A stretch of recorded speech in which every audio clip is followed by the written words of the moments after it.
Okay, so today we're gonna dive into something pretty interesting. Yeah. Two big names everyone's probably heard of, Yeah, you definitely know these guys. Edison and Tesla. Absolutely. We've got some great material to work with today to dig into this idea of imagination Right. and how that turns into or doesn't turn into Yeah. real world stuff.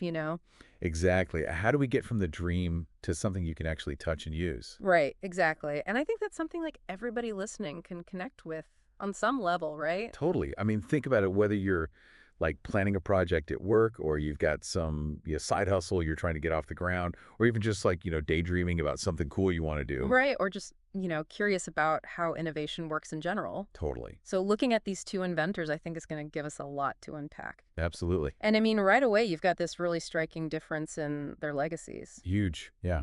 I mean, Edison, you think of GE, it's massive. It's still going strong. 133 years later. It's crazy. It's wild. His name is like synonymous with bringing electricity to the masses. Right. His company literally brought light to the world. Yeah. And then you have Tesla, who Yeah. invented some absolutely groundbreaking stuff. Oh, yeah.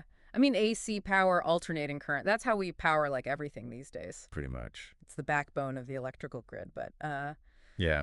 But he died penniless. yeah, totally different story, right? I mean, brilliant mind came up with world-changing inventions, but ended up It's kind of sad. alone. Wow.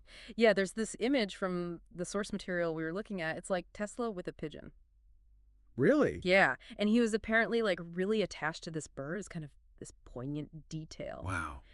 This incredible inventor who could see the future of technology but ends up like this. Yeah, so what happened? Right, it's $1 million question. I mean, the material we read really dives into this idea that Edison was like this master of taking an idea Uh-huh. and then figuring out how to make it work for like millions of people. It wasn't just about inventing it. It was about building the whole system around it. Right. Like he Yeah. understood the market, how to manufacture things, how to distribute them. Yeah, he really built an empire. He did. And he was wealthy because of it. Yeah, and Tesla, he was coming up with these mind-blowing concepts. Oh, yeah. Things way ahead of their time.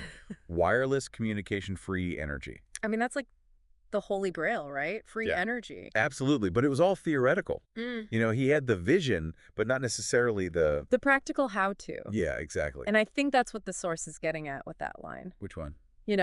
Dream big like Tesla, but be practical like Edison. Oh, yeah, that's a good one, right? Because I think sometimes we get so caught up in the excitement of an idea Totally. that we forget about the nitty-gritty of making it happen. Yeah, the source says imagination alone is never enough.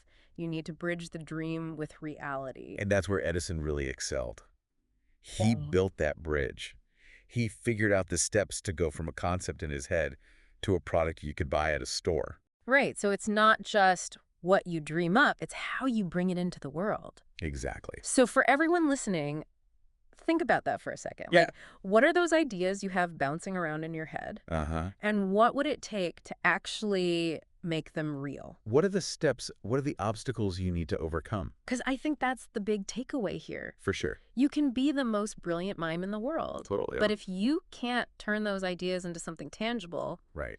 they might never have the impact you dream of. And, flipping that around, I bet there are tons of potentially amazing ideas that never saw the light of day Probably. because that practical bridge was never built. Right. All that potential just lost. It makes you think. Yeah, it does. So if we think about that spectrum, dreamer on one end and doer on the other, Okay. where do you see yourself? That's a great question because it really makes you think about what kind of impact you want to have. Is it enough to just have the big ideas, or do you want to be the one who actually makes them happen? And maybe it's a bit of both. Maybe it's finding that balance, dreaming big, but also having the know-how to bring those dreams into reality. Oh, right. And that's something to really think about. Absolutely. Food for thought. For sure. All right. Well, that's about all the time we have for today. Wow, that went quick. I know, right? But this is a conversation that could go on forever. Totally. There's so much to unpack with these two. Absolutely. But hopefully this has given everyone something to chew on. Definitely. So thanks for joining us on the deep dive. And until next time, keep dreaming and keep doing. And building that bridge. Exactly. See you next time. See ya.